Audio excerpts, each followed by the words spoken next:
이 바른정당과의 통합 추진을 공식화하면서 국민의당은 찬성파와 반대파의 극한 대립이 이어지고 있습니다.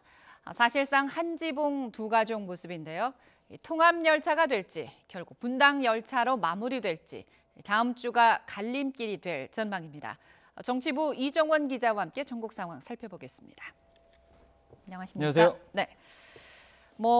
통합 추진 초기만 해도요, 굉장히 이 두 당, 국민의당과 바른정당의 통합이 급무살을 탈 것처럼 이렇게 보였는데 최근에 좀 주춤하는 모습인 것 같아요.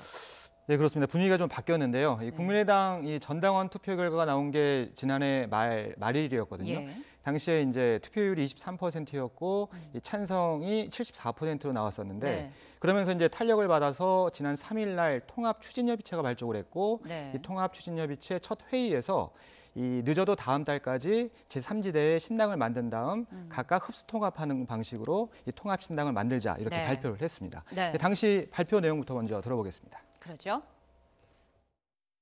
신당 창당의 신설합당 방식으로 하며 이 과정에서 정치 변화와 개혁을 갈망하는 제3세력을 규합하는 대통합을 추진한다.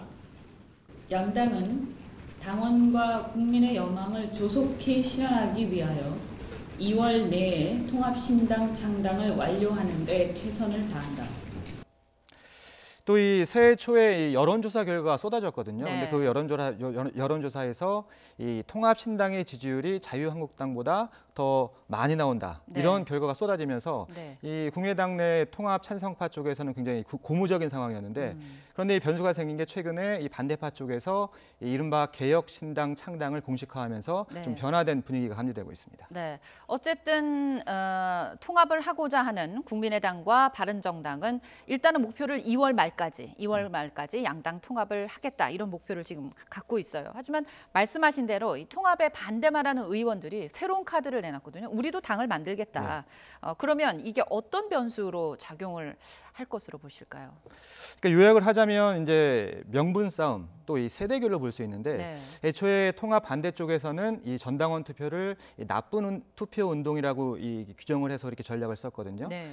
그러면서 이제 투표 불참 운동을 벌였는데 그 법원에 가처분 신청까지 냈지만 받아들여지지 않았거든요. 그랬죠. 예, 그런데도 불구하고 계속해서 이제 밀어붙였고 결과적으로는 투표율도 어느 정도 나온 데다가 이 찬성 결과가 월등히 많았기 때문에 네. 오히려 이 당심은 통합이다.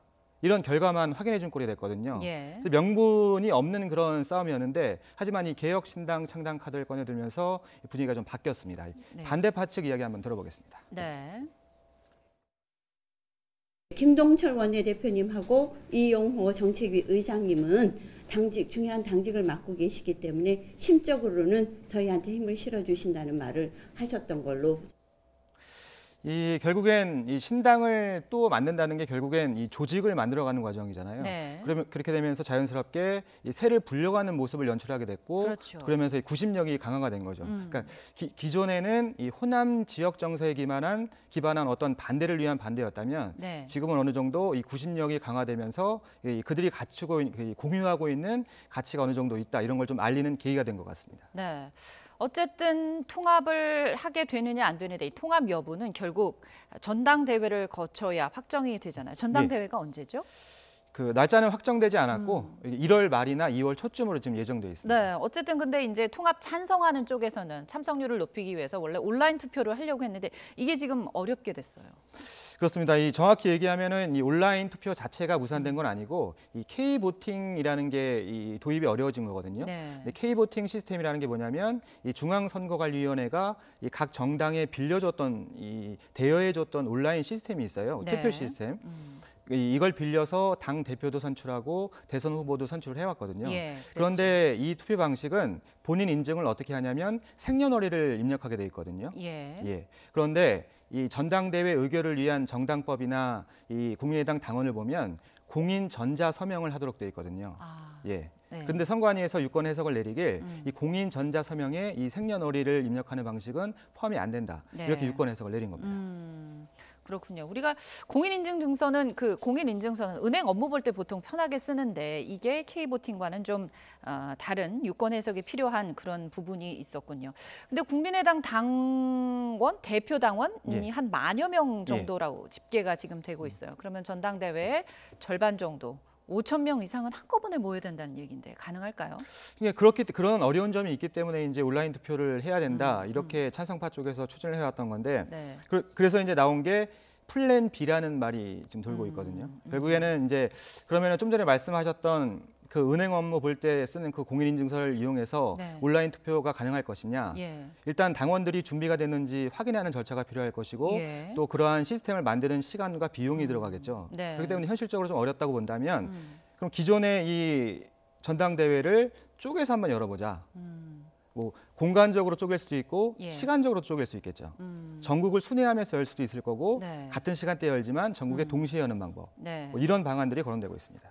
전당대회를 어떻게 여느냐를 두고 또 다양한 전략들이 지금 나올 수 있겠군요.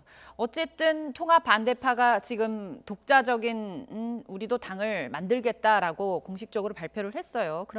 그러면서 통합 반대파 측에서는 이 비례대표 의원들을 흡수하기 위해서 출당을 시켜달라 이런 요구를 하고 있거든요. 이게 가능할까요? 이 대표적인 게 이제 장정숙, 박주연, 이상돈 의원 이런 분들이 계시거든요. 네. 지금 통합에는 반대하지만 비례대표 의원이에요. 네. 그래서 개혁신당에 참여를 하기 위해서는 국민의당을 탈당해야 되는데 네. 근데 잘 아시는 것처럼 비례대표는 탈당을 하면 의원직을 잃게 되잖아요. 그렇죠. 대신에 당에서 쫓겨나거나 네. 출당이죠. 아니면 당이 해산되거나 네. 이런 경우에는 의원직을 유지할 수 있기 때문에 네. 지금 반대파 쪽에서는 이 출당을 시켜달라 이렇게 요구하고 있는 건데요. 이 반대파 의원들의 대변인격인 최경환 의원의 말 들어보겠습니다. 네. 그러니까 안철수 대표가 자기가 할 때는 요청할 때는 괜찮고 자기가 당사자가 되니까 발을 빼는데 완전한 내로남불의 전형의 태도를 보여주고 있어요. 그분들은 김연아 의원들처럼 활동을 하실 겁니다. 네, 지금 내로남불이라는 얘기가 또 나왔으면 내가 하면 괜찮고 남이 하면 안 되는 거. 자, 그러면 김연아 의원처럼 활동할 것이다. 그럼 이걸 어떻게 해석을 해야 될까요?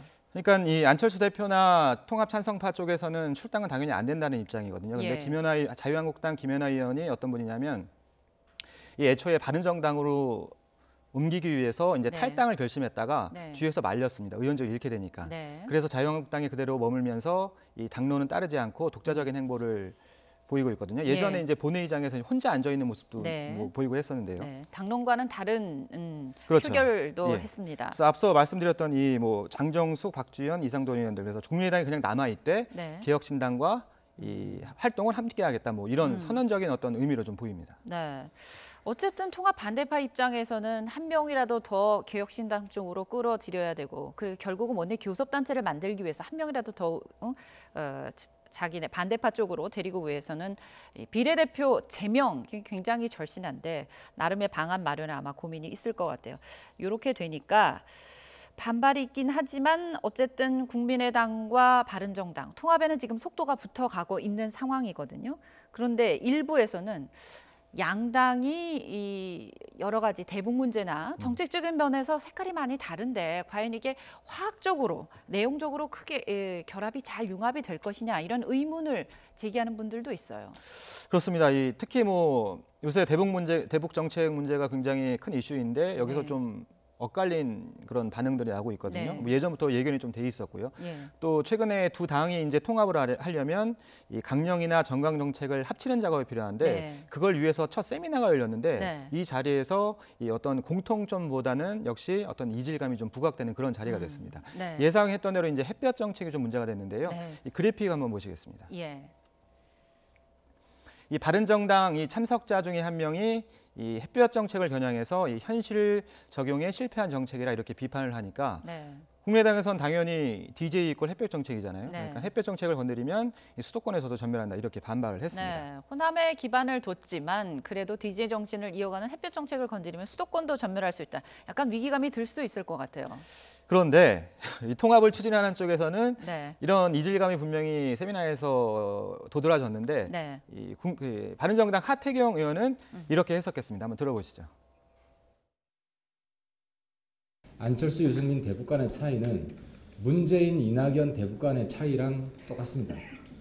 적정한 차이가 있어야 당이 긴장감을 가지고 건강하게 돌아갑니다. 좀 뭐 재미난 표현을 쓰시면서 뭐 네. 전혀 이제 문제될 게 없다 뭐 그런 얘기를 한 건데 네. 대신에 이제 안철수 대표와 유승민 대표의 어떤 이런 안보 문제에 있어서의 이질감은 예전부터 이제 뭐 많이 보여왔던 거거든요. 네, 지난 이 대선 시절에도 후보자 토론에서 한번 또 격렬하게 좀 싸운 적이 있었는데 네. 그때 모습 잠깐 보시겠습니다. DJ 정부 때 대북 송금은 공입니까, 과입니까? 저는 공도 있고 과도 있다고 대북 봅니다. 송금에 공이 있습니까? 현재 이 국민의당 의석이 39석, 바른정당은 11석. 네. 그럼 과연 두 당이 합치면 60석이 될 50석이 될 것이냐? 네. 50석은 고사하고 국민의당의 39석보다도 더 줄어들 것이다. 네. 이런 지금 예측이 나오고 있거든요. 예. 그렇기 때문에 그렇다면은 의석 수도 늘어나지 않는데 왜 통합을 하느냐? 좀 전에 앵커께서 말씀하셨다시피 화학적 결합이라는 얘기가 그래서 나오는 거거든요. 그러니까 예. 화학적 결합이라는 게 어떤 유기적으로 잘 섞인다는 의미도 있지만 이 어떤 이 분자와 분자가 만나서 제3의 물질이 만들어지잖아요. 네. 어떤 시너지 효과가 나야 된다는 그렇죠. 얘기죠. 이제 그 이상의 어떤 화학적 결합물이 나올 수 있을 것이냐, 어떤 그런 거를 이제 당원들이나 국민들한테 어떤 설득하는 과정이 좀 추가적으로 필요할 것 같습니다. 네. 안철수, 유승민 두 대표의 대북 간의 차이가 문재인, 이낙연 대북 간의 차이랑 똑같다. 뭐 재미있는 동의하시는 표현인 것 분도 같아요. 있으실 거고, 네, 재미있는 그렇지 표현 않은 같아요. 분들도 있을 네. 겁니다. 반대파 측에서는 신당을 따로 만들겠다, 뭐 전당대회도 저지한다 이런 입장이고 어쨌든 뭐 우여곡절 끝에 전당대회를 연다고 해도 과연 의결 정족수를 채울 수 있을지 이거에 또 의문점을 갖고 있는 분도 많거든요. 안철수 대표 지금 이 통합을 이끌어가는 안철수 대표 입장은 어떤가요? 그 지금 뭐 찬반 양측이 굉장히 좀 격하게 붙어 있는 입장인데 그렇다 네. 보니까는 이 찬성파 안에서도 이제 여러 가지 요구들이 나오고 있거든요. 네. 이 장진영 국민의당 최고위원의 말 한번 들어보겠습니다. 예. 안철수 대표께서는 가능성이 있다면 조금이라도 가능성이 있다면 반대 측 의원들을 찾아가 무릎이라도 꿇고 함께 가자고 설득해야 합니다. 이 말씀드린 대로 장진영 최고위원은 아주 적극적인 통합 찬성파입니다. 네. 저 자리가 며칠 전에 있었던 최고위원 회의 자리였는데 네. 바로 옆에 안철수 대표가 앉아 있었거든요. 네. 이제 공개적으로 저런 요구를 했고 네. 그래서 이제 회의가 끝난 이후에 제가 직접 안 대표에게 물어봤습니다. 네. 저 요청에 어떻게 응답할 것이냐 네. 들어보시죠. 들어보시죠. 서울에 많은 의원들이 계시지는 않습니다. 지역별로 신년 행사들이 굉장히 많습니다. 일단은 통화 가능한 의원들부터 지금 통화하고 있는 중입니다. 통화 가능한 의원부터 통화를 하고 있는 중이다. 요 말은 느낌적으로 뾰족한 대책은 없는 것처럼 느껴져요. 물론 이제 공개하고 싶지 않은 보관이 있을지는 잘 모르겠지만 네. 지금 눈에 도드라지는 대책은 없거든요. 네. 그래서 지금 한 명 한 명 만나서 뭐 설득하겠다는 얘기인데 네. 그러니까 상황이 이렇다 보니까 이 중도파 의원들이 있거든요. 그러니까 아직 명확하게 찬성이다 반대라 이렇게 나타나지 않은 의원들이 있는데 네. 지금 양쪽에 뭐 중재안을 좀 제시한 것으로 알려져 있는데 예. 안철수 대표가 이선으로 후퇴, 음. 당대표 사퇴하라는 얘기죠. 네. 이선으로 후퇴하고 그리고 나서 전당대회에서 통합 여부를 결정짓자 이런 중재안을 마련을 했다고 하는데 네. 뭐 양측은 다 부정적인 입장입니다. 그렇군요. 네, 이렇게 국민의당 내부도 뭐 통합 반대로 문제지만 통합의 한 축인 이 바른정당 내부도 심상치가 않아요. 11석을 지금 바른정당이 갖고 있는데 일부 의원들이 자유한국당으로 옮길 가능성까지 지금 나오고 네. 있거든요. 그렇습니다. 물론 이제 국회의원들도 문제지만 이 대표적인 또 이 소장파 출신이죠. 남경필 경기도지사, 또 원희룡 제주도지사가 아직 네. 공개적으로 입장을 아직까지는 좀 보류하고 있거든요. 네. 일부 탈당을 시사하는 그런 발언들도 나오긴 했는데 네. 뭐 이번 주 안에 다음 주죠. 다음 주 안에 이제 입장을 밝힐 예정이고 또 원내에서도 김세연 의원이라든지 이학재 네. 의원의 어떤 자유한국당 이동 가능성이 좀 거론되고 있거든요. 네. 이렇게 되면 당연히 바른정당 쪽에서도 이 통합 추진의 어떤 동력이 좀 떨어질 가능성도 있고요. 예. 또 다음 주에 입장을 밝히기로 했으니까 좀 윤곽이 드러날 것 같습니다. 유승민 바른정당 대표의 말 들어보겠습니다. 예. 통합 추진 협의체를 앞으로 시작하면서 앞으로 과속도 또 저속도 안 되고 정상 속도로 진행해 달라고 당부 말씀을 드립니다. 일단 국민의당도 이제 당무위원회를 열 거거든요. 네. 당무위원회라는 건 결국엔 전당대회 전 단계의 최고의 의결기관인데 네. 여기서 그 전당대회 어떤 시기라든지 시행 세칙이라든지 이런 거를 이제 마련하게 될 텐데 네. 그렇게 되면 이걸 또 저지하는 반대파와 밀어붙이는 찬성파 극한 대립이 있을 것 같고요. 네. 또 여기에다가 양당이 만들어낸 이 통합추진협의체가 지난 이번 주에 첫 회의를 갖고 이제 개괄적인 계획을 발표했었는데 네. 추가 합의 사항을 발표할 예정입니다. 그래서 예. 다음 주가 어떻게 보면 통합으로 가느냐, 분열로 가느냐 갈림길이 될 것 같습니다. 네, 지금 보면 이제 국민의당과 바른정당 통합까지 여러 가지 다양한 전략, 시나리오가 이제 계속 나올 가능성이 커요. 어쨌든 국민의당 같은 경우 분열이 거의 내분이 극한 감정 대립으로 이어지고 있어서 말씀하신 것처럼 통합 열차가 될지 분당 열차로 마무리가 될지 결국 어쨌거나 다음 주가 네. 분수령이 될 것 같습니다. 오늘 말씀 고맙습니다. 지금까지 이종원 기자였습니다.